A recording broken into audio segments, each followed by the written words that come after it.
नमस्कार बच्चों। इस भाग में हम लोग पढ़ने वाले हैं समतल दर्पण के लिए विचलन कोण। विचलन कोण क्या होता है? नाम से लग रहा होगा आपको, विचलन। ठीक है, मतलब मार्ग से, अपने प्रारंभिक मार्ग से भटकना। ये समतल दर्पण है, ये अभिलंब है, इस तरफ अभिलंब की ज़रूरत नहीं है तो हटा दो। मान लो ये एक आपतित प्रकाश किरण है, ठीक है। अब समतल दर्पण ये, इस तरफ तो प्रकाश किरण जा नहीं सकती। हाँ, अगर जाती तो ऐसे जाती। क्यों? क्योंकि प्रकाश सीधी रेखा में चलता है। अच्छा, हम जानते हैं कि परावर्तन के नियम से ये प्रकाश किरण इस दिशा में जाएगी। ये कोण होगा आपतन कोण I और ये होगा परावर्तन कोण R। देखो, प्रकाश किरण का प्रारंभिक मार्ग था ये, प्रारंभिक मार्ग था ये, और अंतिम मार्ग है ये। तो प्रारंभिक मार्ग से प्रकाश जितना कोण घूमेगा उसी को हम लोग बोलेंगे विचलन कोण। इसको डेल्टा से लिखते हैं, यह डेल्टा है विचलन कोण। परिभाषा क्या लिखेंगे? प्रकाश अपने प्रारंभिक मार्ग से जितना कोण घूम जाएगा उसी को बोलेंगे विचलन कोण। ठीक है, तो इसकी यदि परिभाषा लिखें तो क्या लिखेंगे? परावर्तित प्रकाश, परावर्तन की घटना पढ़ रहे हैं, परावर्तित प्रकाश अपने प्रारंभिक मार्ग से, प्रारंभिक मार्ग से जितना कोण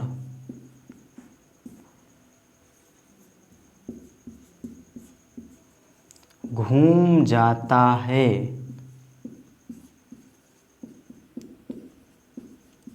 उसे ही विचलन कोण कहते हैं।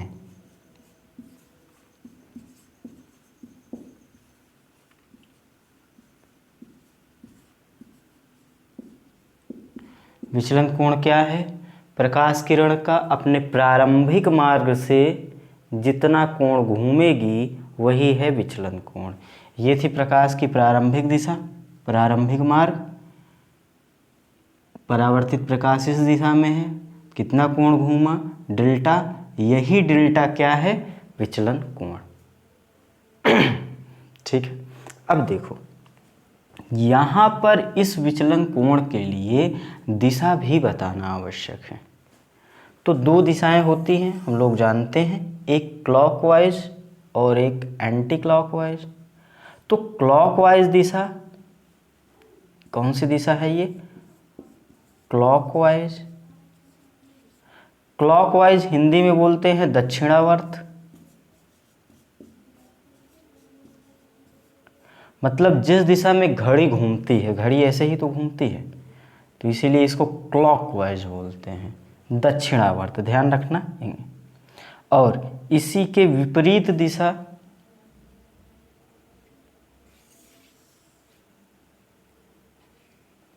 एंटी क्लॉकवाइज, घड़ी की विपरीत दिशा। घड़ी ऐसे घूमती है तो इसकी विपरीत ये वाली दिशा, ये है एंटी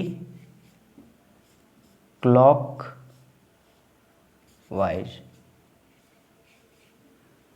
इसको हिंदी में बोलते हैं वामावर्त। ठीक है, घड़ी की विपरीत दिशा एंटी क्लॉकवाइज। कर लो कॉपी।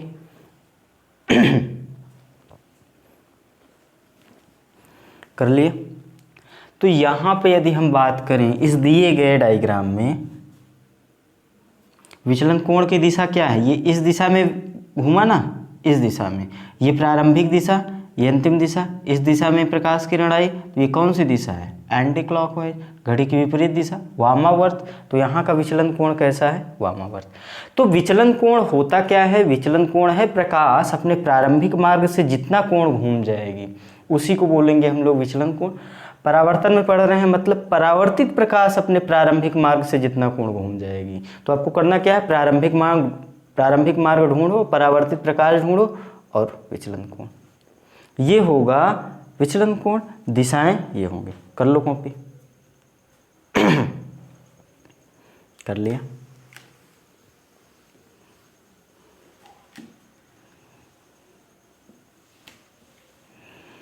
अब देखो यहाँ पर विचलन कोण का मान निकालना है अपने को, डेल्टा का मान निकालना है।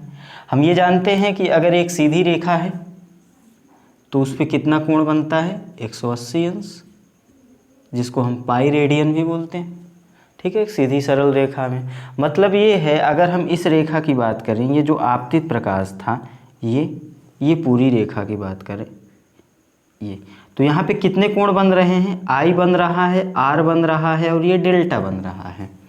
और इन तीनों का योग जो है वो 180 अंश है या पाई रेडियन है। इतना तो जानते हो आप।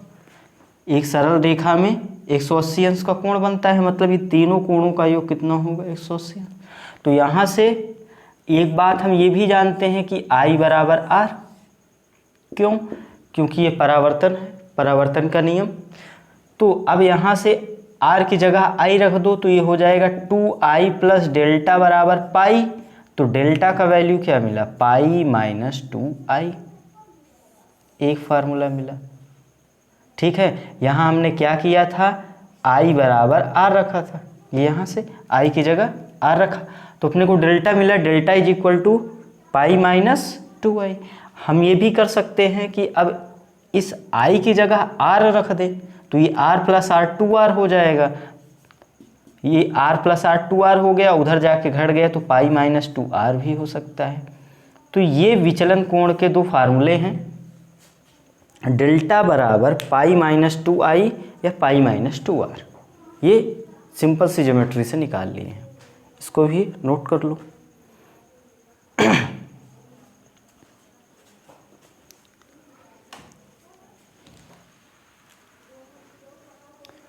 विचलन कोण क्या है, प्रारंभिक मार्ग से विचलन, भटकना, कितना घूम गई। अब यहाँ पे छोटा सा उदाहरण कर लो जल्दी से। ये एक समतल दर्पण है, ये प्रकाश जो है आपतित हुआ,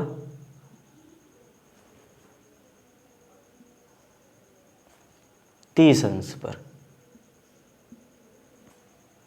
ठीक है, इस बिंदु पर आपको बताना है विचलन कोण का मान।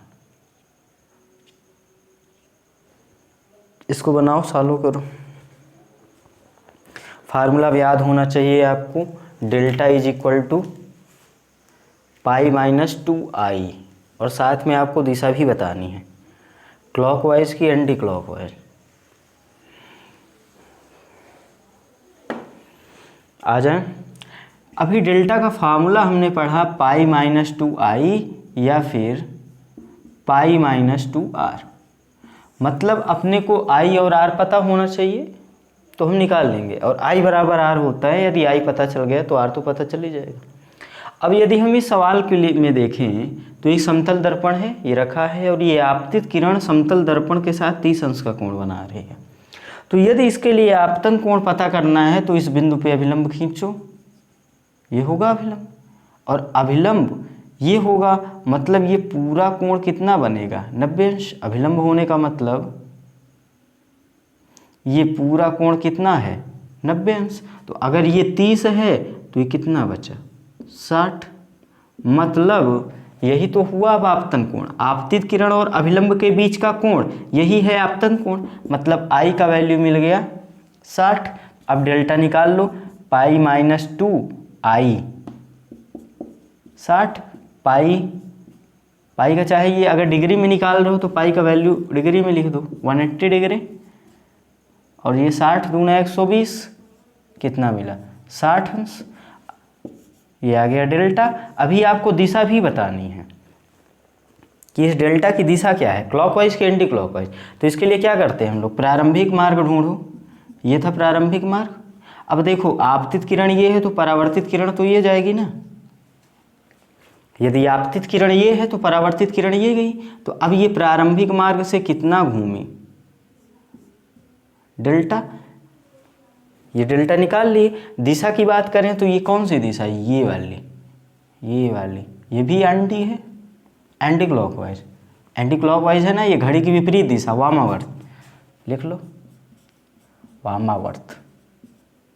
तो ये है आपका आंसर। तो ये तो सिंपल वाला सवाल था। विचलन कोण के लिए आई का वैल्यू देगा, नहीं देगा तो निकालेंगे, ठीक है। अब अगर ये 60 है तो ये भी 60 हो जाएगा।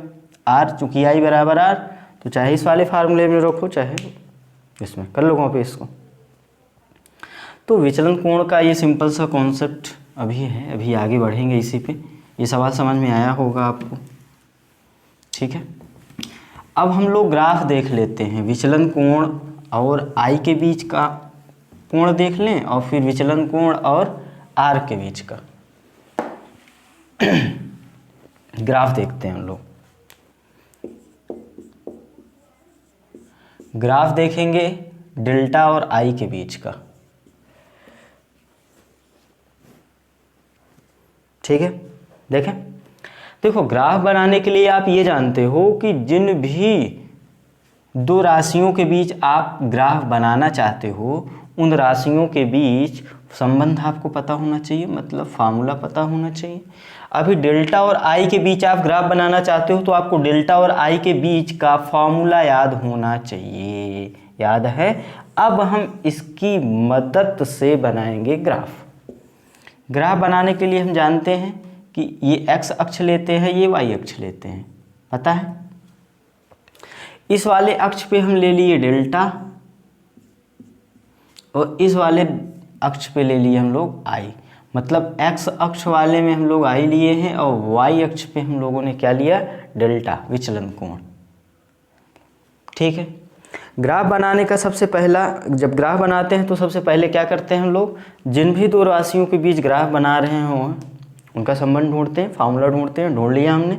फिर क्या करते हैं, ये जिस अक्ष पे, अगर वाई अक्ष पे डेल्टा है तो उस फार्मूले में डेल्टा को वाई से प्रतिस्थापित करते हैं, मतलब डेल्टा की जगह वाई रखते हैं, और जो राशि एक्स अक्ष की ओर होती है उस फार्मूले में उसकी जगह पे एक्स रख देंगे। सिंपल सी बात है, यही करते हैं ग्राफ बनाने के लिए।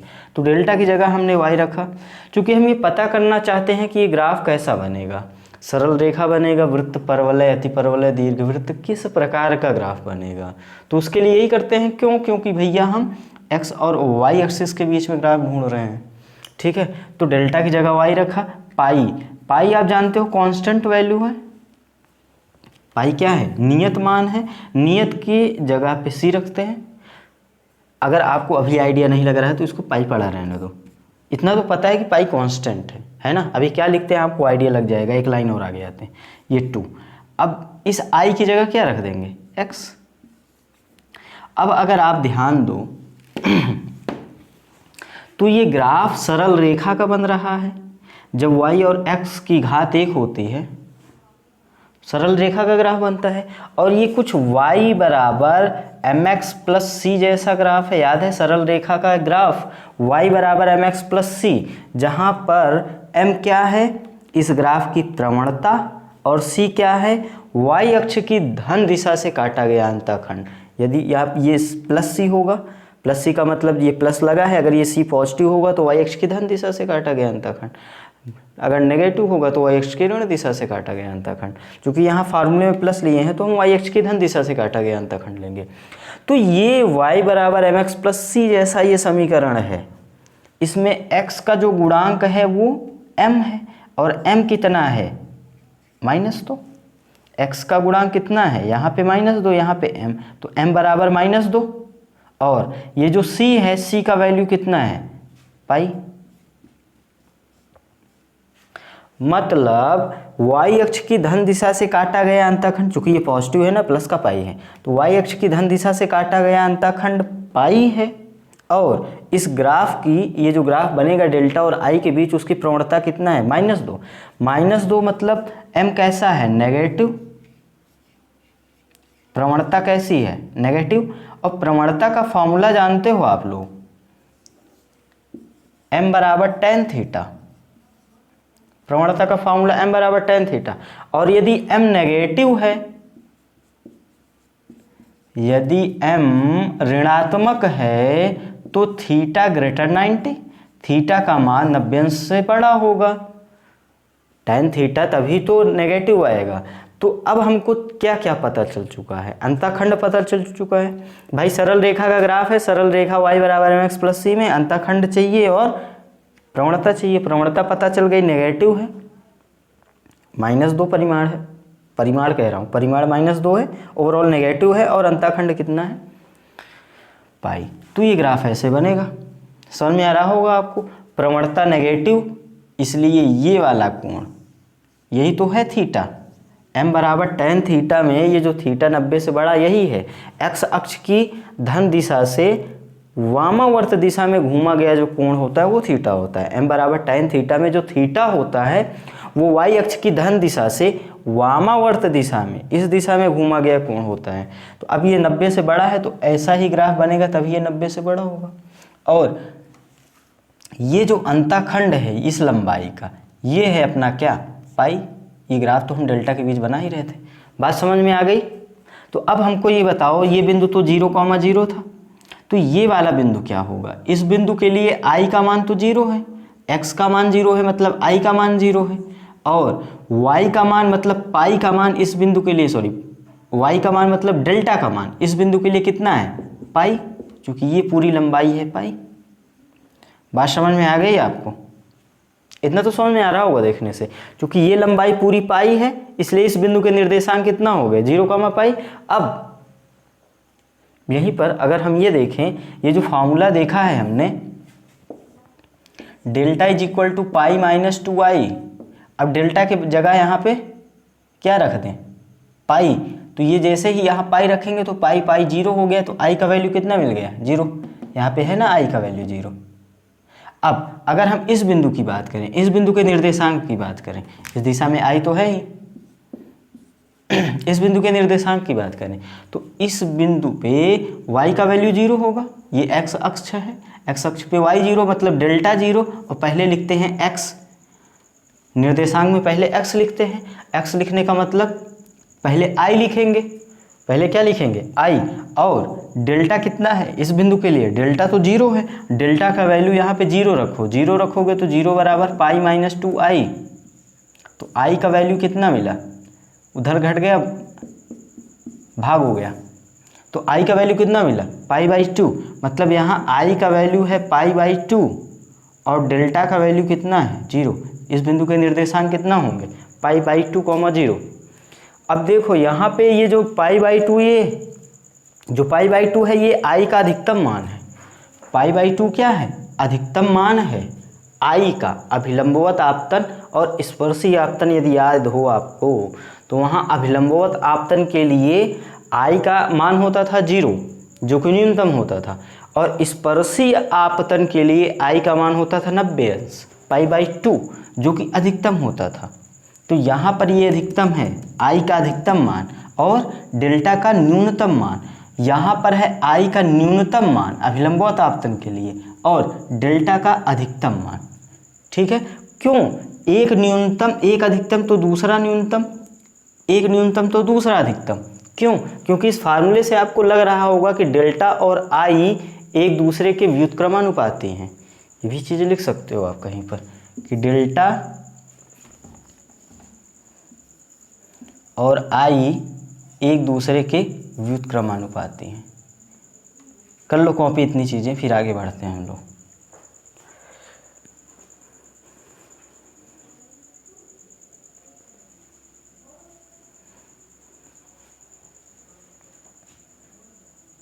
ये डेल्टा लिखा है, स्क्रीन से थोड़ा बाहर जा रहा था ये।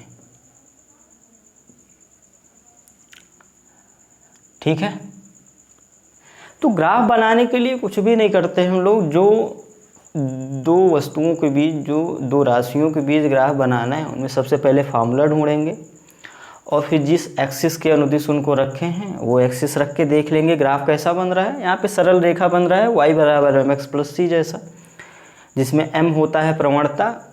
अब ये नेगेटिव है इसलिए थीटा 90 से बड़ा है, क्योंकि tan थीटा नेगेटिव होता है दूसरे चतुर्थांश में 90 से बड़ा होने के लिए। बस इन बिंदुओं को हम बता दिए, क्योंकि ये पाई है तो ये 0, पाई हो गया। अब यहाँ पे डेल्टा 0 होगा, ये x अक्ष है, y 0 होगा, मतलब यहाँ डेल्टा 0 होगा। अगर डेल्टा 0 होगा तो यहाँ पे डेल्टा का वैल्यू 0 डाल के चेक कर लो, i का वैल्यू π/2 आ गया। ठीक है, कर लो कॉपी। ये ग्राफ था डेल्टा और i के बीच, हटा दें इसको।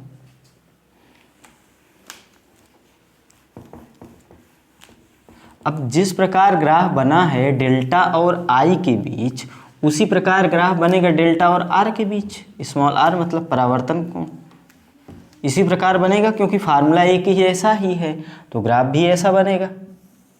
अब हम इस दिशा में i ले लिए, सॉरी अब तो r लेंगे, r के बीच बना रहे हैं, और इस दिशा में डेल्टा ले लिए तो ग्राफ ऐसा बन जाएगा। क्यों? क्योंकि अगर हम फार्मूले की बात करें तो यहाँ पे r लिख देंगे, ये फार्मूला होता है। अब ये भी अभी भी y बराबर mx प्लस c जैसा है। अब यहाँ पे y बराबर π-2x मतलब y बराबर mx प्लस c जैसा है ग्राफ, तो यहाँ पे वही बात यहाँ भी है। m कितना है? -2, मतलब थीटा कितना है? 90 से बड़ा, क्योंकि m कैसा है? नेगेटिव। ठीक है, और अंतःखंड c क्या है? पाई। ये वाली लंबाई कितनी है? पाई। अभी ये मूल बिंदु है, ये निर्देशांक 0,0 है, यहाँ डेल्टा भी 0 है और r भी 0 है। यहाँ इस बिंदु पे डेल्टा 0 है, और अगर डेल्टा 0 रखेंगे इस फार्मूले में तो r का वैल्यू π/2 मिलेगा। इस बिंदु के लिए r का वैल्यू 0 है, क्योंकि ये y अक्ष है। r यहाँ पे 0 रखो, r 0 रखोगे तो डेल्टा बराबर पाई मिलेगा, तो ये बिंदु हो जाएगा 0, पाई। अच्छा, पिछले वाले में ध्यान रखना, ये 0, पाई, कहीं पाई, 0 तो नहीं लिख दिया था, हो सकती है मिस्टेक, ध्यान आया अभी मुझे। ठीक है, तो ये ग्राफ बनेगा। अब यहाँ भी आप बोल सकते हो, क्योंकि अगर डेल्टा r अधिकतम है तो डेल्टा न्यूनतम है, और डेल्टा अगर यहाँ अधिकतम तो r न्यूनतम, तो यहाँ हम बोल सकते हैं कि डेल्टा और r भी एक दूसरे के व्युत्क्रमानुपाती। बात समझ में आई? कर लो कॉपी। ये व्युत्क्रमानुपाती है, ये संबंध नहीं है इनमें, है ना, चूंकि मैथमेटिक्स वाले समानुपाती चिन्ह हटा के कोई मल्टीप्लाई करते हैं तो ये अतिपरवलय का ग्राफ बन जाएगा, है ना, समकोणीय अतिपरवलय, y × x = 1 टाइप, है ना। तो ये संबंध नहीं है, इन दोनों में संबंध का मतलब फॉर्मूले वाला संबंध नहीं है, ये एक दूसरे के व्युत्क्रमानुपाती हैं, ये बता रहा है। ठीक है, तो कर लिए होगे कॉपी। तो डेल्टा का फॉर्मूला देखा हमने, डेल्टा का संबंध देखा r के साथ और i के साथ, ग्राफ भी देखा। अब सवाल करते हैं एक छोटा सा सवाल किया था हमने आप अभी, i या फिर r जल्दी से पता करेंगे और डेल्टा निकाल देंगे। अब जो हम उदाहरण करने वाले हैं उस उदाहरण में एक साथ 2 दर्पण लेंगे। अभी जो सवाल कर रहे थे हम लोग उसमें एक साथ एक दर्पण लिए थे और फिर डेल्टा का वैल्यू हम निकाल रहे थे, क्या? π-2i या π-2r। तो अब अगर मान लो बहुत सारे का मतलब है 2 समतल दर्पण ही लेंगे, 2 समतल दर्पण एक साथ ले लिए, 2 समतल दर्पण एक साथ ले लिए आप, एक को M1 मान लो, एक को M2 मान लो। ठीक है, और किसी एक दर्पण पे प्रकाश आपतित हुआ। अब हम ये जानते हैं, सुनना कॉन्सेप्ट, कि ये प्रकाश परावर्तित होगा। अब परावर्तित होगा तो इस दर्पण पे टकराएगा, और अगर इस दर्पण पे टकराएगा तो इस पे अभिलंब ढूंढो, इसका अभिलंब ये था, और फिर ये परावर्तित होगा। तो देखो यहाँ पे विचलन 2 बार हुआ, एक बार तो विचलन ये हुआ, इसको हम डेल्टा 1 बोल दें पहली बार, एक बार फिर विचलन ये हुआ,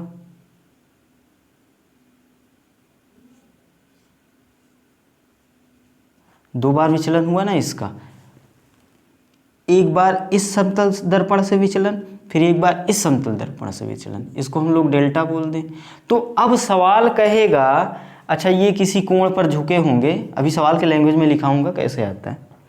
पहले कॉन्सेप्ट समझो, कॉन्सेप्ट क्या कह रहा है, दो समतल दर्पण हैं किसी कोण पर झुके हुए हैं। अब इसमें किसी एक दर्पण पे प्रकाश आपतित हुआ, वो दूसरे दर्पण पे परावर्तित होगा, फिर उससे मतलब दूसरे दर्पण पर आपतित होगा, फिर परावर्तित होगा। तो आपको ये बताए, ये पूछेगा वो कि उत्तरोत्तर दो परावर्तन के बाद, उत्तरोत्तर ये शब्द उपयोग करता है वो, उत्तरोत्तर दो परावर्तनों के बाद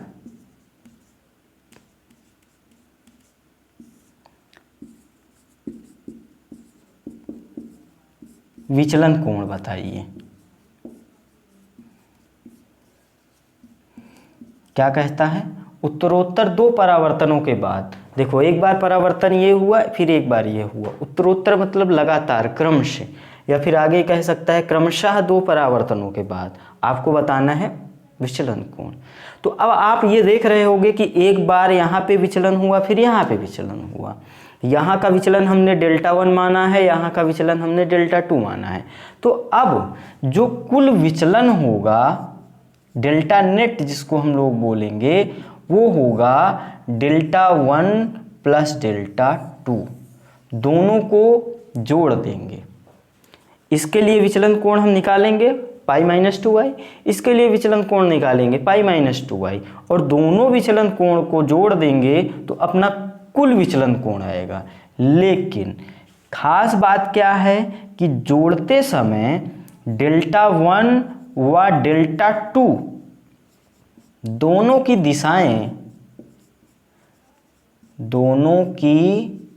दिशाएं समान होनी चाहिए।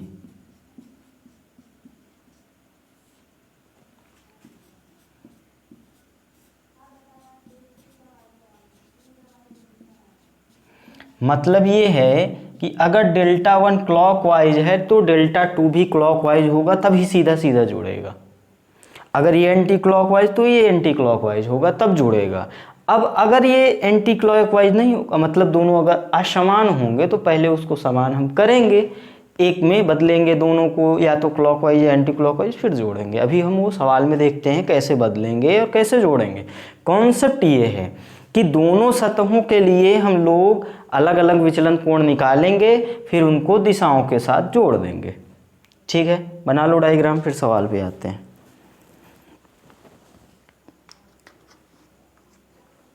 बना लो।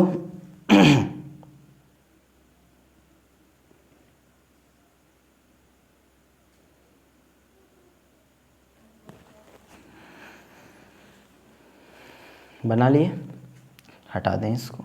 चलो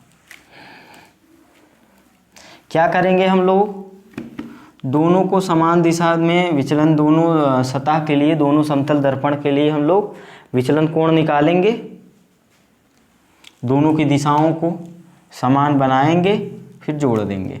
वही होगा अपना कुल परिणामी विचलन कोण। ठीक है, सवाल लिखो। सवाल कह रहा है दो समतल दर्पण 60 अंश के कोण पर झुके हैं, मतलब दोनों समतल दर्पणों के बीच का कोण कितना है, 60 अंश, ये सवाल में दिया गया है। अब कह रहा है एक समतल दर्पण के समांतर प्रकाश आपतित होता है। एक समतल दर्पण के समांतर, किसी एक कर लो, किसी भी एक समतल दर्पण, किसी एक समतल दर्पण के समांतर प्रकाश आपतित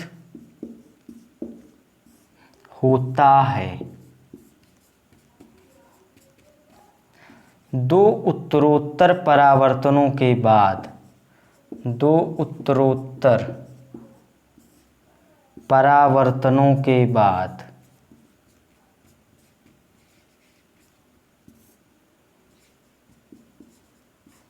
डेल्टा नेट मतलब कुल परिणामी विचलन कोण का मान ज्ञात कीजिए। सवाल लिखा है, पॉज करके ट्राई करो आप।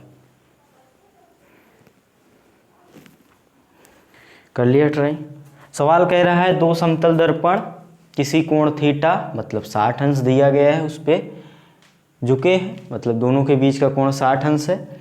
एक जो आपतित प्रकाश किरण है किसी एक समतल दर्पण के समांतर है। हम मान लिए कि M2 समतल दर्पण के समांतर है और M1 पे आपतित हो रही है। प्रथम आपतन M1 पे मान लिया हमने, M2 के समांतर है ये। आपको बताना क्या है? कुल विचलन कोण। सॉल्व करें, देखो हमको निकालना क्या है? डेल्टा। डेल्टा का फॉर्मूला क्या है? पाई माइनस 2i या फिर पाई माइनस 2r। मतलब ये है, अगर इसको हटा दें अब, अगर हम डेल्टा 1 निकालेंगे, अगर हम क्या निकालेंगे? डेल्टा 1। अगर हम डेल्टा 1 निकालेंगे तो वो हो जाएगा पाई माइनस 2i1 या पाई माइनस 2r1, मतलब पहली वाली सतह के लिए आपतन कोण या परावर्तन कोण। और अगर हम डेल्टा 2 निकालेंगे तो ये पाई माइनस 2i2 या फिर पाई माइनस 2r2, मतलब दूसरी वाली सतह के लिए आपतन कोण या फिर परावर्तन कोण। सिंपल सी बात है, इसी फॉर्मूले से हमने ये बात लिख दी। ठीक है, मतलब इस वाली सतह के लिए हम लोग क्या निकालेंगे? आपतन कोण। अभिलंब खींचे, ये हो गया अभिलंब। अब देखो ये बीच का कोण 60 अंश है और ये रेखा इसके समांतर रेखा है, तो आप छोटा सा कॉन्सेप्ट मैथमेटिक्स का जानते हो, ये दोनों संगत कोण हो जाते हैं और इनके मान बराबर होते हैं। अगर ये थीटा है तो ये भी थीटा होगा। ये दो अगर समांतर रेखाएं होती हैं तो बोलो, ये समांतर ही तो आपतित हो रहा है, मतलब ये दोनों समांतर हैं, तो अगर ये 60 अंश है तो ये भी 60 अंश होगा। काम बन गया अपना। अब अगर ये 60 है तो हम जानते हैं अभिलंब पूरा कोण 90 बनाता है, तो ये कोण कितना हो गया? 30 अंश। और ये 30 अंश ही क्या है? M1 के लिए आपतन कोण, मतलब I1 का मान पता चल गया अपने को 30 अंश। I1 30 है तो R1 भी 30 होगा। हम डेल्टा 1 निकाल लेते हैं, पाई माइनस 2i1 बराबर पाई माइनस 2 इंटू I1 का वैल्यू 30, ये हुआ 180 माइनस 60 मतलब 120। ठीक है, दिशा भी बतानी होगी। अब ये प्रकाश आगे बढ़ा दो, दिशा निकालने के लिए यही करते हैं। अब ये प्रकाश होगा इस सतह से परावर्तित, ये हुआ परावर्तित, और ये जो कोण घूमा था यही है अपना डेल्टा 1। बात समझ में आ रही होगी आपको। अब दिशा देख सकते हो, ये कौन सी दिशा है? क्लॉकवाइज। क्लॉकवाइज दिशा है ना ये, तो यहाँ 120 के आगे लिख दो क्लॉकवाइज। CW मतलब क्लॉकवाइज। डेल्टा 1 की दिशा भी पता चल गई अपने को, क्लॉकवाइज 120 अंश। अब इस पे आए, इस सतह पे अब प्रकाश आपतित हुआ, इस सतह के लिए अभिलंब बना लो आप। बना लिए, और ये हो गया प्रकाश परावर्तित।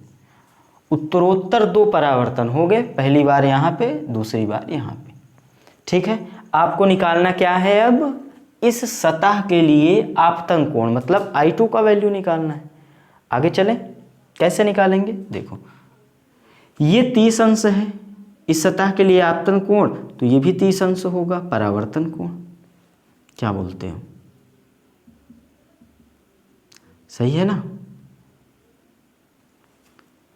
ठीक है, अब हमको ये बताओ कि ये ध्यान से देखना, ये अभिलंब था ना इस सतह के लिए, ये अभिलंब था, ये अभिलंब था, मतलब ये पूरा कोण कितना था? 90, और ये अगर 30 हो गया तो ये वाला कोण कितना हो गया? 60 अंश। ये 60 अंश कहाँ से आया? क्योंकि ये है अभिलंब, ये अभिलंब मतलब ये 30, तो ये बचा 60। और अब देखो अगर इस त्रिभुज की बात करें हमें, ये वाले त्रिभुज की, तो हम जानते हैं कि त्रिभुज के तीनों कोणों का योग कितना होता है 180 अंश। तो अगर ये 60 तो ये भी 60, तभी तो 180 होगा। 60 60 60, ये भी 60 होगा। अब जानते हैं हम कि ये अभिलंब है, ये अभिलंब है मतलब पूरा कोण 90, तो ये 60, तो ये कितना हो गया 30। अब यही तो अपने को पता करना था, यही तो है I2, यही तो है आपतन कोण इस सतह के लिए। मतलब I2 का वैल्यू भी कितना आ गया 30 अंश। तो अब डेल्टा 2 निकाल सकते हो आप। Delta 2 is equal to pi minus 2I2, मतलब 180 माइनस 2 इंटू 30। ये भी आ गया कितना 120 अंश। दिशा देखोगे आप, दिशा देखो, देखो दिशा देखने के लिए क्या करेंगे, इस वाली आपतित किरण को आगे बढ़ाओ।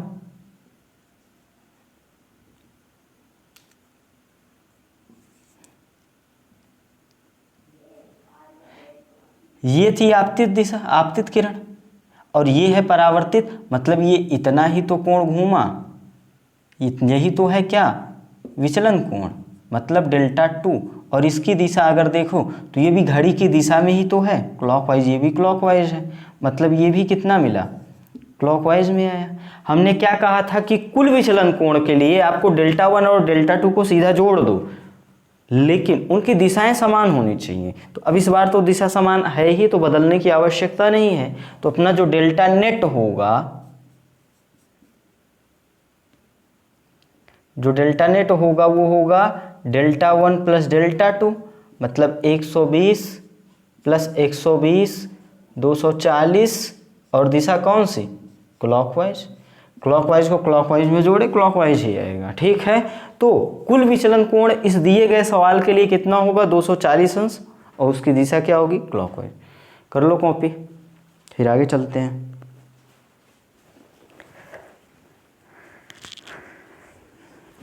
कर लिया?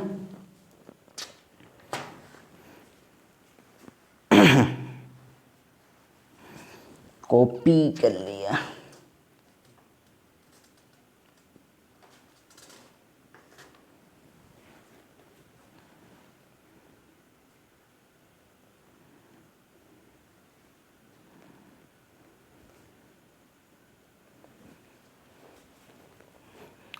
चलो अगला सवाल करते हैं।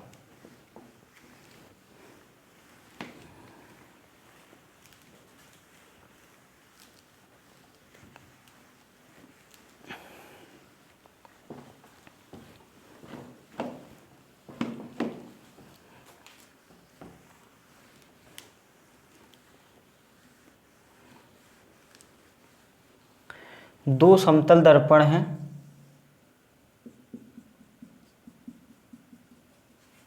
और किसी इस प्रकार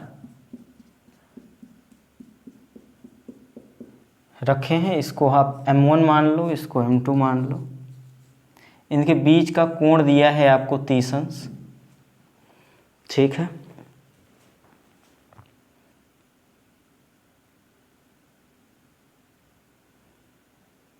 इस वाले सतह पे प्रकाश आपतित हो रहा है,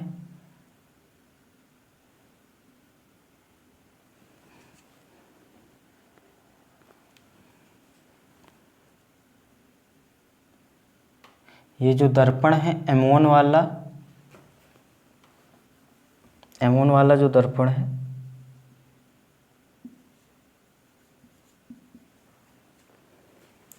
ये जो जिस तल में ये रखा है ये सीधा रखा है लंबवत, 30 अंश के कोण पे ये M2 रखा है। M2 पर इस बार प्रथम आपतन हो रहा है। ठीक है, और ये जो पहली वाली आपतित किरण है ये क्षैतिज के समांतर है, इस रेखा के समांतर है, मतलब ये कोण 60 अंश होगा। क्यों? क्योंकि अगर ये 30 ये 90 तो ये 60 हुआ ना, क्योंकि त्रिभुज के तीनों कोणों का योग 180 अंश। तो अब आपको बताना क्या है, दो उत्तरोत्तर परावर्तन के बाद कुल विचलन कोण। सवाल बना लो। सवाल समझ में आया? दो समतल दर्पण 30 अंश के कोण पे कुछ इस प्रकार रखे हैं, आपको बताना है कुल विचलन कोण दो उत्तरोत्तर परावर्तनों के बाद। ठीक है, आ जाओ यहाँ पे। अब ये प्रकाश किरण ऐसे ही आगे चली जाती अगर पेंट ना किया होता, लेकिन इसका परावर्तन होगा, उसके लिए अभिलंब ढूंढना पड़ेगा। अभिलंब ढूंढो, इस सतह के लिए अभिलंब ऐसा मिलेगा। ये हो गई परावर्तित किरण। अब परावर्तित किरण आपको ऐसी लग रही होगी कि इस दर्पण पे नहीं पड़ेगी, है ना, तो डायग्राम में थोड़ा संशोधन कर लो आप। दो उत्तरोत्तर परावर्तन बोल रहा है, मतलब परावर्तित प्रकाश तो इस पे पड़ेगी, ये वाली परावर्तित प्रकाश। ठीक है, अब इस वाले सतह के लिए अभिलंब ढूंढो। ये हुआ, ये परावर्तित किरण निकल गई। ठीक है, ये 90 अंश है, इसको हटा दें।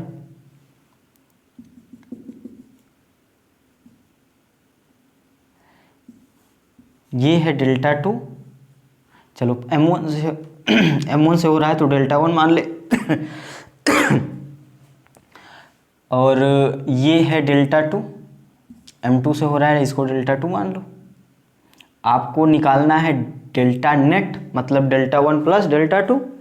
तो डेल्टा 1 के लिए पाई माइनस 2i1 और डेल्टा 2 के लिए पाई माइनस 2i2। इसके लिए अगर हम निकालें, देखो ये है अगर 30 और ये अभिलंब है, ये 60 है, तो ये 30 हुआ, बोलो। और अगर ये 30 हुआ तो ये फिर कितना हुआ, 30 ही होगा परावर्तन कोण। अब चूंकि ये हमने कहा तो ये इसके समांतर है क्षैतिज के, मतलब ये कोण कितना रहा होगा, 90। चूंकि ये कोण 90 था तो ये 90, ये पूरा 60, तो ये कितना मिला, 30। और अगर ये 30 तो ये अभिलंब है, ये कितना मिला, 60। बोलो, तो अब अपने को I2 पता चल गया। इस सतह के लिए डेल्टा 2 निकाल रहे हैं हम, तो डेल्टा 2 बराबर पाई माइनस 2i2, 30 अंश। ये हुआ पाई माइनस, सीधा लिखो अब, 30 दूना 60, घटा दो 180 में 120। दिशा देख लो, ये वाली दिशा है, ये कौन सी दिशा है, एंटी क्लॉकवाइज। ये वामोवर्स, घड़ी की विपरीत दिशा है ना, क्योंकि घड़ी ऐसे घूमती है, तो एंटी क्लॉकवाइज लिख लिया।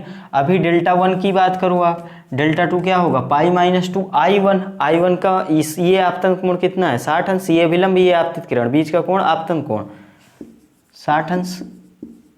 60 दूना 120, घटाओगे अब तो 60 अंश आएगा। दिशा देख लो, ये वाली दिशा क्या है, क्लॉकवाइज। तो अब आप देखोगे डेल्टा 1 और डेल्टा 2 दोनों की दिशाएं विपरीत आ गई इस बार। एक की दिशा क्या है, डेल्टा 1 की दिशा है क्लॉकवाइज और डेल्टा 2 की दिशा है क्या है, एंटी क्लॉकवाइज। आपको निकालना है डेल्टा नेट, तो डेल्टा नेट होता क्या है, डेल्टा 1 प्लस डेल्टा 2, लेकिन दिशा पहले बदलेंगे, मतलब एक ही दिशा करेंगे, समान दिशा करेंगे तब। तो अब यहाँ पे ये 120 लिख दिया इसको, और इसको अगर एंटी क्लॉकवाइज में बदलोगे तो बाहर माइनस लगा दो बस। अगर इस क्लॉकवाइज को, ये चीज़ नोट करके लिख भी लेना, अगर क्लॉकवाइज को आप एंटी क्लॉकवाइज में बदलो या एंटी क्लॉकवाइज को क्लॉकवाइज में बदलो तो बाहर माइनस चिपका दो बस।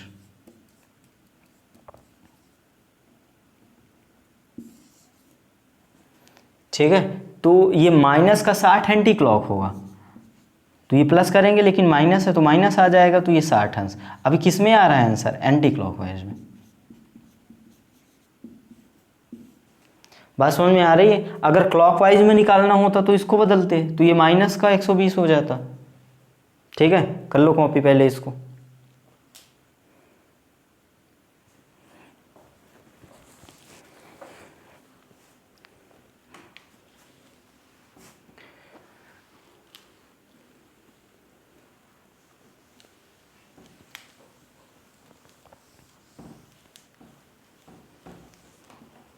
देखो ये तो एंटी क्लॉकवाइज में,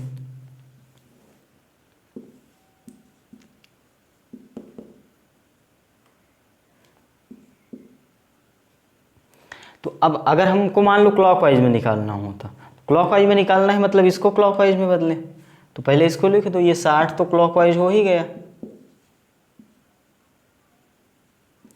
प्लस अगर इसको हम क्लॉकवाइज में बदलेंगे तो हमने क्या कहा, माइनस बाहर लगा दो, तो ये माइनस 120 क्लॉकवाइज हो गए,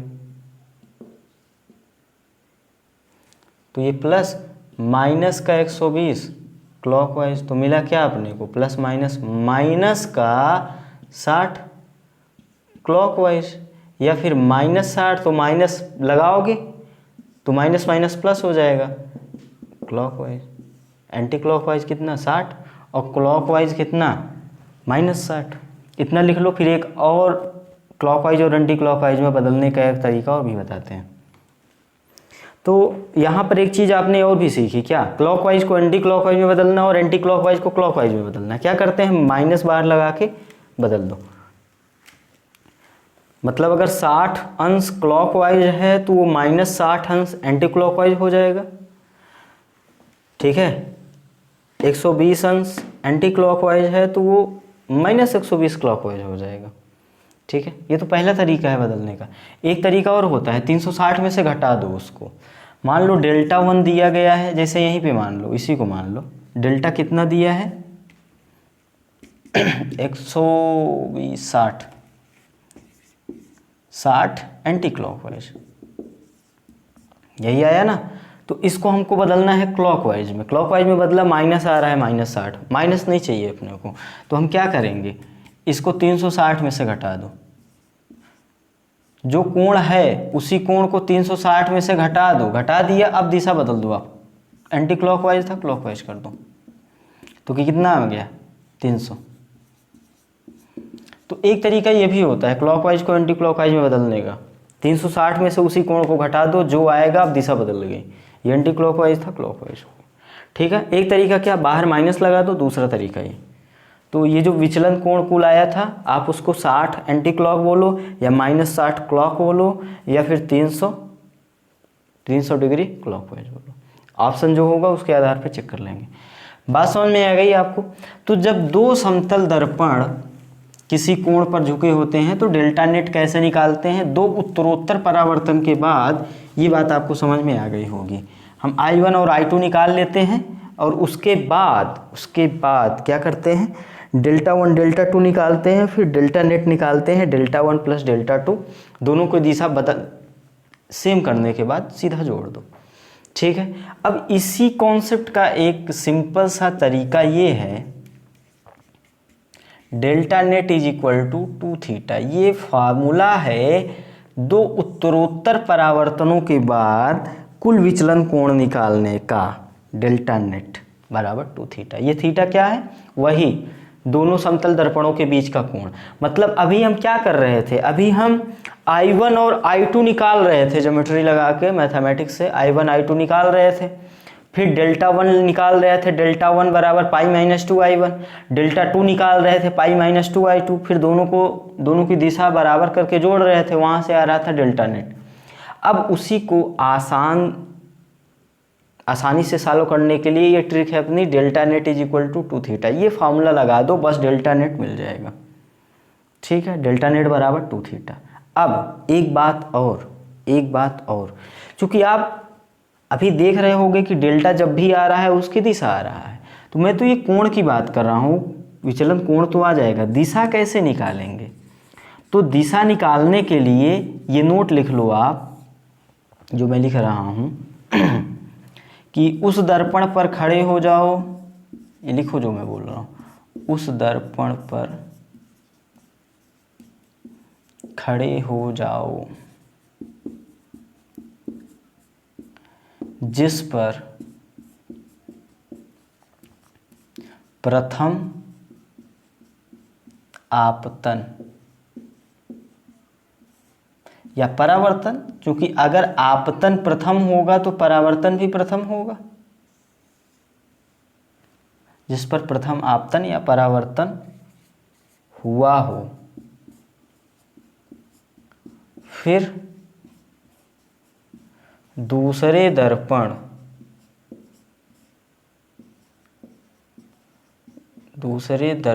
की परावर्तक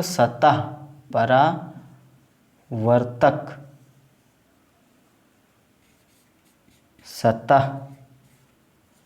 की ओर चलो, जो दिशा मिलेगी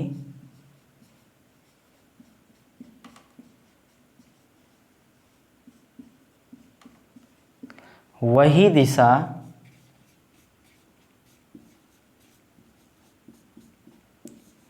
डेल्टा नेट की होगी। कैसे देखते हैं आप, पहले इतना लिख लो। लिख लिया। दो समतल दर्पण हैं ये, 60 अंश के कोण पर हैं। वही पुराना वाला सवाल ले लेते हैं। एक समतल, एक प्रकाश है जो एक समतल दर्पण के समांतर आपतित हो रहा है। ठीक है, इसको M1 मान लो, इसको M2 मान लो। सवाल क्या है? दो समतल दर्पण M1 और M2 60 अंश के कोण पे झुके हैं और एक प्रकाश किरण किसी एक समतल दर्पण के समांतर आपतित होती है। तो आपको बताना है दो उत्तरोत्तर परावर्तन के बाद कुल विचलन कोण। ये सवाल हम पीछे कर चुके हैं, अभी ज्योमेट्री से किए थे, अब इस ट्रिक से करेंगे। इतना लिख लियो। तो delta net is equal to 2 theta, formula लगाओ। डेल्टा नेट बराबर 2 थीटा। थीटा पता है आपको 60, तो डेल्टा नेट कितना मिल गया? 2 गुणे 60 मतलब 120 अंश। ये तो डेल्टा नेट मिला है, परिमाण मिला है। दिशा देखें, दिशा निकालने के लिए हमने क्या कहा? उस दर्पण पर खड़े हो जाओ, उस दर्पण पर खड़े हो जाओ जिस दर्पण पर प्रथम आपतन या परावर्तन हुआ है। देखो पहली बार तो प्रकाश किरण इसी दर्पण पे आई है, तो इसी से परावर्तित भी होगी पहली बार, मतलब इसी दर्पण पे प्रथम आपतन और प्रथम परावर्तन हुआ है, तो इस पे खड़े हो जाओ। खड़े हो गए, ये खड़ा हो गया। ठीक है, अब इस दर्पण पे खड़े हो गए और जो दूसरा दर्पण है उसकी परावर्तक सतह की ओर चलो। ये दूसरा दर्पण है, इसकी परावर्तक सतह यही वाली तो है, तो इस ओर चलो। चले, यहां पे खड़े हो गए किस दर्पण पे? जिस दर्पण पे प्रथम आपतन हुआ है, और उसके बाद दूसरे वाले दर्पण की परावर्तक सतह की ओर चलो। चलो, चला, तो ये जो दिशा मिलेगी यही दिशा होगी विचलन कोण की दिशा। कौन सी दिशा मिलेगी? Anti clockwise. आंसर एक लाइन में सॉल्व कर सकते हो। बात समझ में आ गई? कैसे करेंगे? प्रथम परावर्तन वाले दर्पण पे खड़े हो जाओ, फिर दूसरे वाले दर्पण की परावर्तक सतह की ओर चलो। चला, जो दिशा मिलेगी वही क्या होगी? विचलन कोण की दिशा। कॉपी कर लो।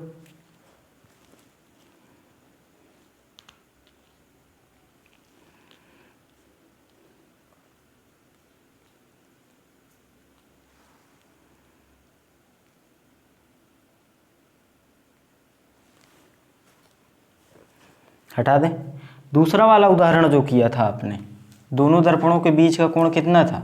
30 अंश। उसको भी चाहो तो इस रूल से कर लो बड़े आसानी से। एक दर्पण ये बनाया था, एक दर्पण ये बनाया था।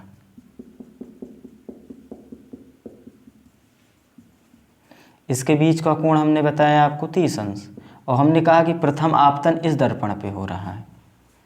ठीक है, तो थीटा तो पता है 30 अंश, तो डेल्टा नेट कितना हो गया? 2 गुणे 30 मतलब 60 अंश। दिशा देखने के लिए हमने क्या कहा? इस पे खड़े हो जाओ। खड़े हो गए, चलो इस पे। कौन सी दिशा मिली? Anti clockwise. यही तो आ रहा था। कर लो कॉपी।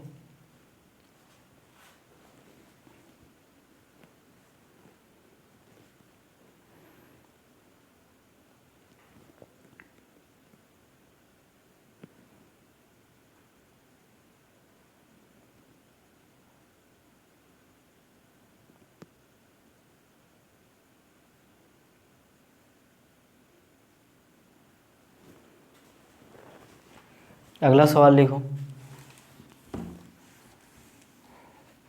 सवाल कह रहा है कि दो समतल दर्पण किसी कोण थीटा पर झुके हैं। दो समतल दर्पण किसी कोण थीटा पर झुके हैं।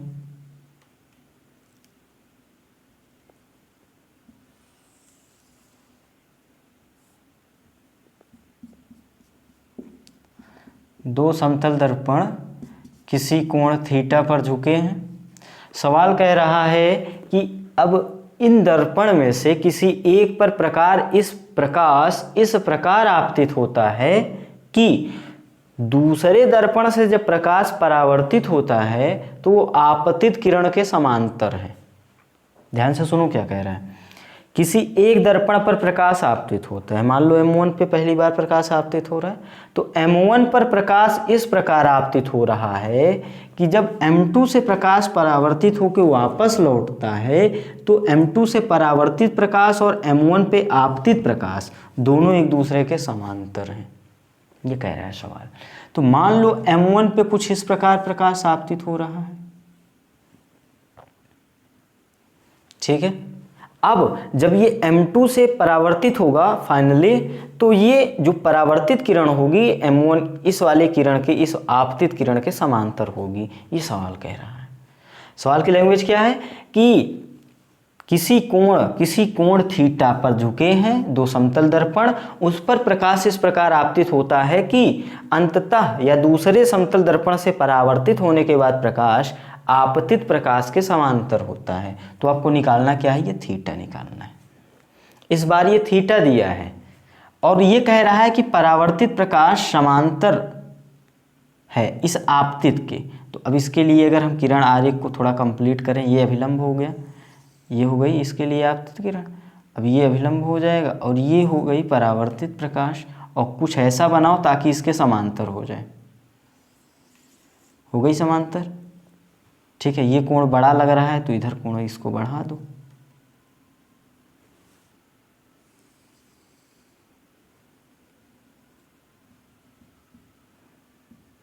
कुछ ऐसा डायग्राम है। सवाल समझ में आ गया। एक दर्पण पे आपतित प्रकाश और दूसरे दर्पण से जो परावर्तित प्रकाश है वो एक दूसरे के समांतर है, तो ये थीटा निकालना है आपको। आपको ये फार्मूला तो पता है, delta net is equal to theta. अब यहाँ पे ये निकालना है, थीटा निकालना है आपको, ये निकालना है। अब यदि डेल्टा पता चल जाए तो आप सॉल्व कर दो कोई सवाल, यहाँ पे वैल्यू रखो, थीटा ही तो निकालना है, ठीक है। तो ये डेल्टा नेट यहाँ पे दिया गया है इनडायरेक्टली, कैसे, आपतित प्रकाश की दिशा ये है,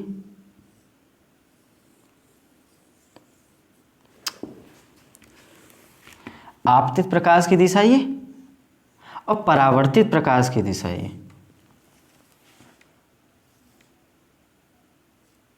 यही तो कह रहा है। ये वाला जो आपतित प्रकाश है और ये जो परावर्तित प्रकाश है समांतर है एक दूसरे के, मतलब आपतित प्रकाश की दिशा ये तो परावर्तित प्रकाश की दिशा ये। अब इन दोनों सदिशों के बीच कितना कोण है, 180 अंश, बस काम बन गया। कोई जीरो को तो नहीं लग रहा है, किसी को जीरो नहीं है, 180 अंश है, क्योंकि आने वाला प्रकाश इस दिशा में है ऐसे और जाने वाला प्रकाश इस दिशा में है, तो इन दोनों के बीच का कोण कितना है, 180 अंश। मतलब डेल्टा नेट यहाँ पे इनडायरेक्टली वो दे रहा है कितना, 180 डिग्री। अब यहाँ पे वैल्यू रख दो, इसलिए 180 बराबर 2 इंटू थीटा, तो थीटा का वैल्यू कितना मिल गया, 90 अंश। कर लो कॉपी। मतलब ये दोनों समतल दर्पण कितने कोण पर झुके होंगे, 90 अंश पे।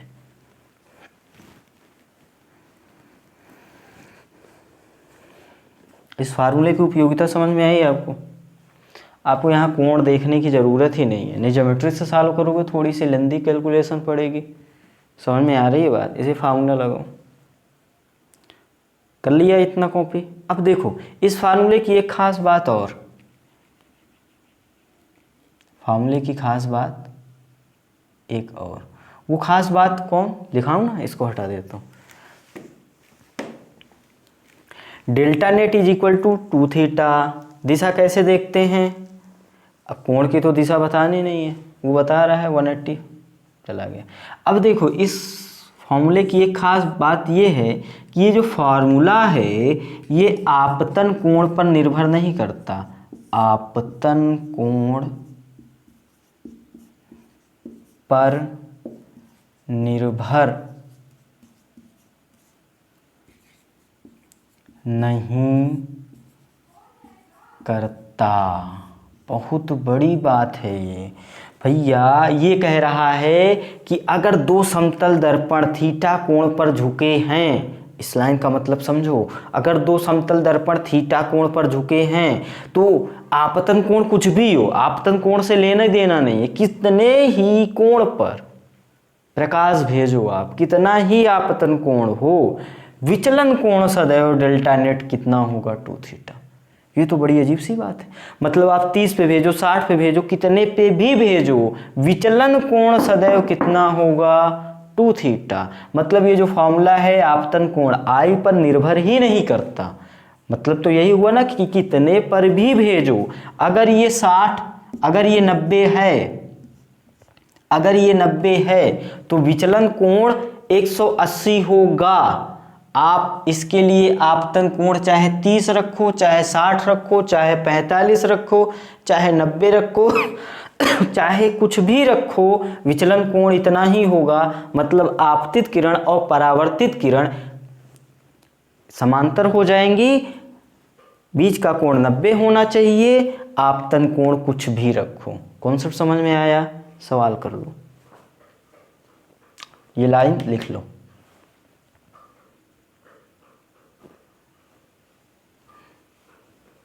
हटा दें इसको।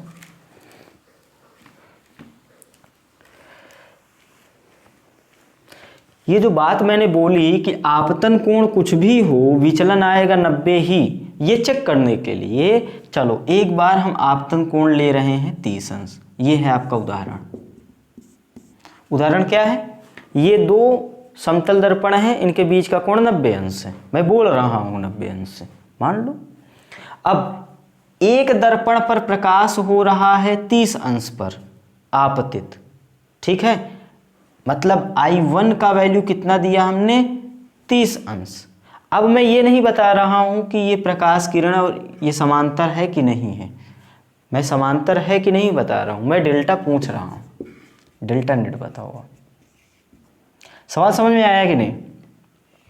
सवाल ये है, दो समतल दर्पण किसी कोण 90 अंश पे झुके हैं, एक प्रकाश किरण पहले दर्पण पे 30 अंश पे आपतित होती है, तो इस स्थिति में कुल विचलन कोण बताइए दो उत्तरोत्तर परावर्तन के बाद। सॉल्व करो, डेल्टा नेट बताओ। ठीक है, सवाल समझ में आ गया? इसी के साथ ये सवाल भी लिखो, दोनों सवाल एक साथ करो।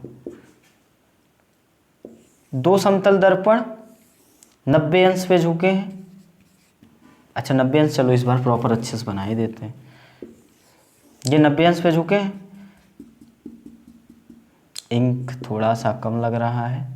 अब इस बार ये जो इस वाले दर्पण पे आपतित प्रकाश है ना, उस बार 30 लिया था उसको, इसको कितना ले लो, चलो 45 ले लो। 45 अंश पे आपतित हो रहा है, ये थीटा 90 अंश दिया गया है, इस सतह के लिए आपतन कोण 45 अंश दिया है। पूछा क्या है? उत्तरोत्तर दो परावर्तन के बाद विचलन कोण, इसके लिए भी वही स्थिति, विचलन कोण। दोनों को सॉल्व करो, तब तक हम थोड़ा इंक डाल लें।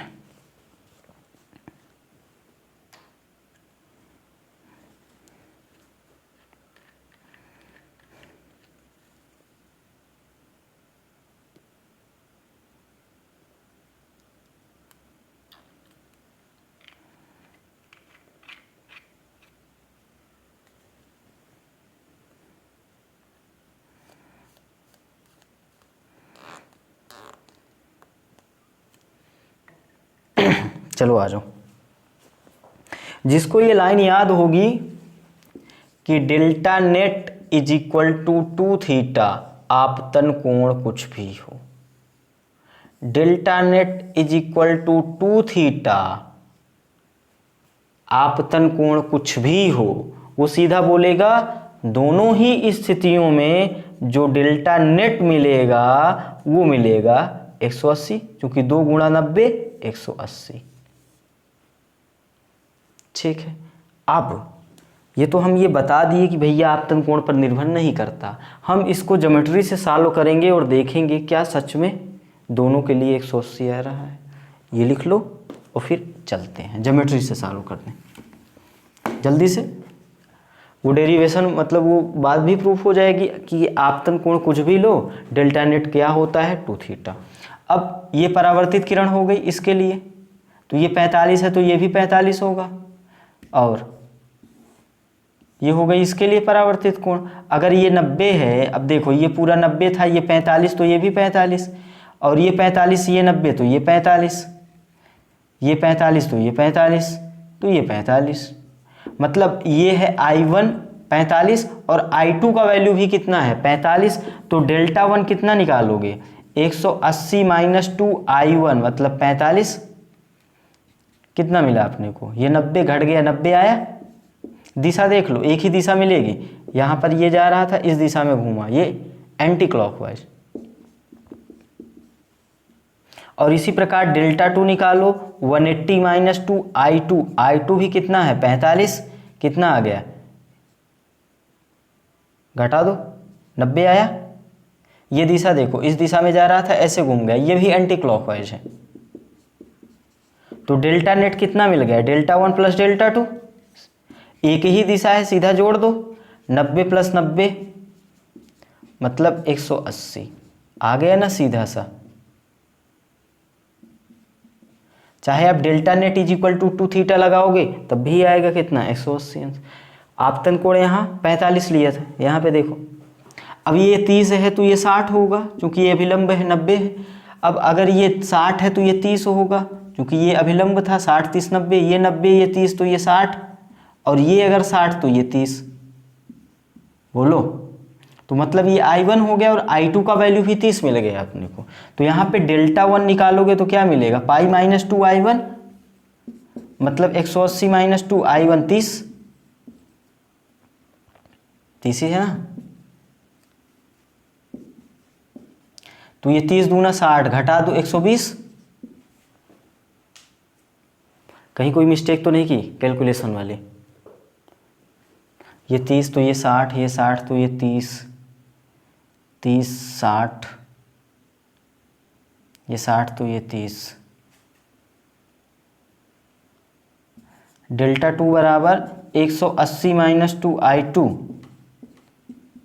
120 आ रहा है, 120 240, मिस्टेक की है कहीं ना कहीं, कैलकुलेशन मिस्टेक कर दी, जल्दी चेक करो। ये 30 अंश था, ये आपतन कोण है यार, क्या गलती करते हैं, ये आपतन कोण 30 तो परावर्तन कोण भी 30 होगा ना, कैलकुलेशन मिस्टेक। ये 30 तो ये 60, भाई ये आपतन कोण परावर्तन कोण बराबर ये 30 तो ये 30, 60 कहाँ से लिख रहे थे, तो ये 30 और अगर ये 30 तो ये 60, मतलब I2 का वैल्यू कितना है 60, तो 60 दूना 120 घटा दो 60 आएगा। ये वाली दिशा देखो आप, इसको आगे बढ़ाओगे ऐसे गया, मतलब ये है एंटी क्लॉकवाइज, और ये ऐसे जा रहा था ऐसे चला गया, मतलब ये भी है एंटी क्लॉकवाइज, दोनों की दिशा सेम। तो डेल्टा नेट कितना मिल गया अपने को, सीधा सीधा जोड़ दो, एक ही दिशा है तो 160, 60 में 120 जोड़ो 180 अंश आ गया एंटी क्लॉकवाइज। मतलब देखो यहाँ भी आया 180, यहाँ भी आया 180, डेल्टा नेट बराबर 2 थीटा से सीधा सीधा 180 आ रहा है। मतलब आपतन कोण कुछ भी हो, आपतन कोण कुछ भी हो, डेल्टा नेट सदैव लगाओ 2 थीटा, डेल्टा नेट बराबर 2 थीटा। ठीक है, कर लो कॉपी कर लो, फिर देखते हैं आगे चलते हैं।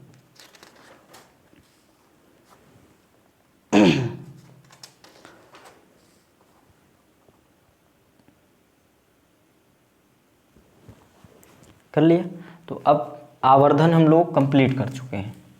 आवर्धन एक समतल दर्पण के लिए देखा हमने, 2 समतल दर्पण के लिए भी देखा आवर्धन कैसे निकालते हैं, साथ में ये भी देखा कि कोण में कोण को क्लॉकवाइज से एंटी क्लॉकवाइज और एंटी क्लॉकवाइज से क्लॉकवाइज में कैसे बदलते हैं।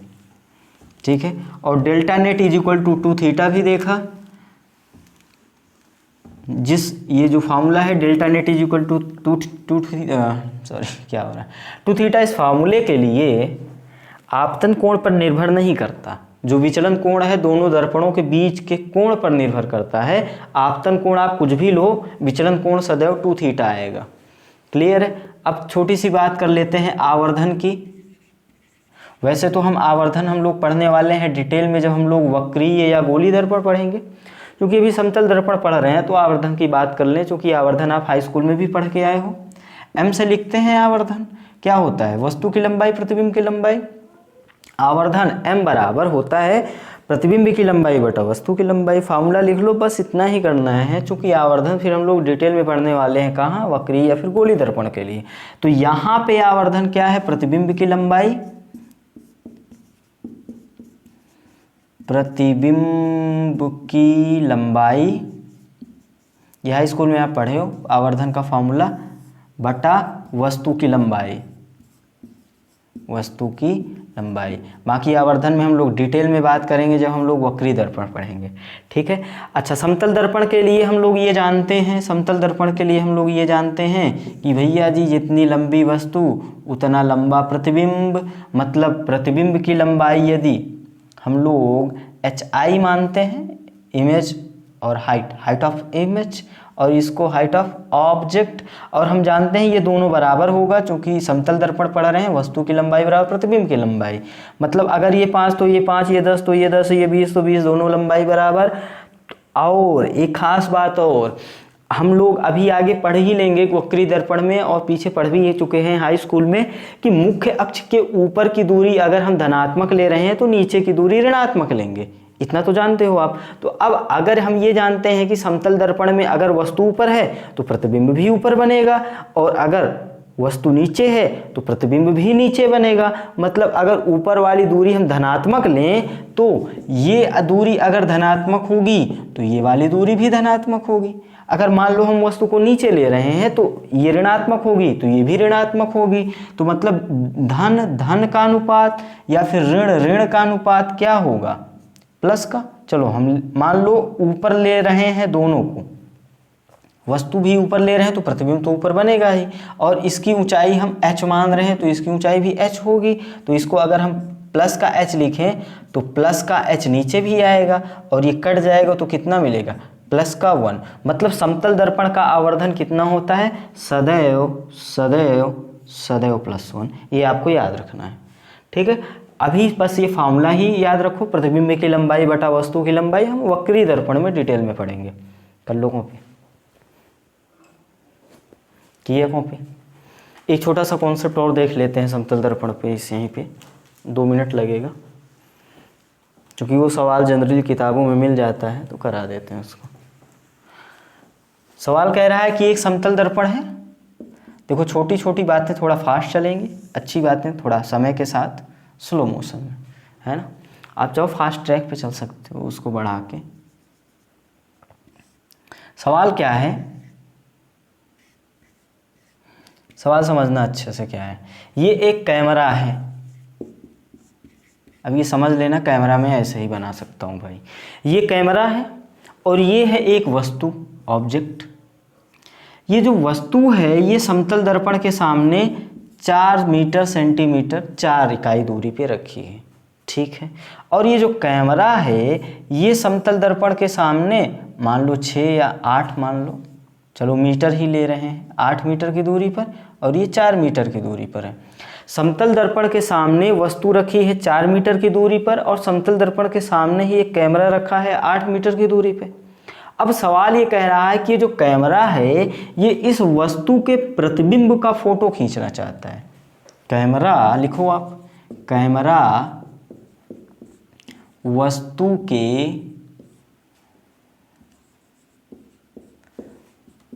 मेरी राइटिंग इतनी खराब नहीं है जितनी कि बोर्ड में आती है। वस्तु के प्रतिबिंब का फोटो खींचना चाहता है, फोटो खींचना चाहता है, तो कैमरे को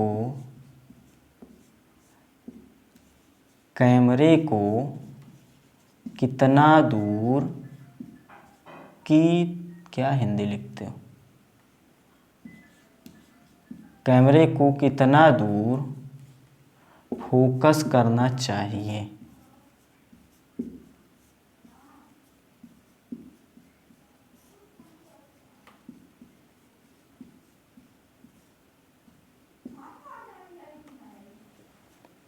सवाल समझ में आया आपको?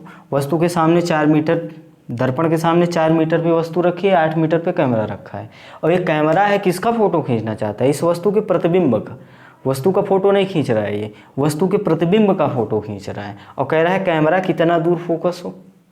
तो आप समझ रहे होगे कि अगर ये प्रतिबिंब की फोटो खींचना चाहता है तो इस कैमरे से जो प्रतिबिंब की दूरी होगी उतना ही दूर फोकस करना पड़ेगा इसको।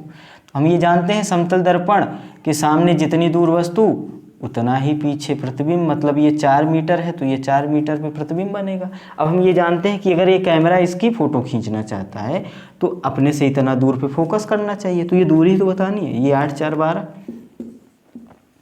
सस्ता सा सवाल है, हमने करा दिया, किताबों में दिख जाता है इसलिए। तो कैमरे को कितना दूर फोकस करना चाहिए? 12 मीटर पे, 8 4 देख लेंगे, है ना। तो अब बस इस पार्ट में यहीं तक हमने विचलन कोण को कंप्लीट कर लिया है, और अगले पार्ट में मिलते हैं फिर।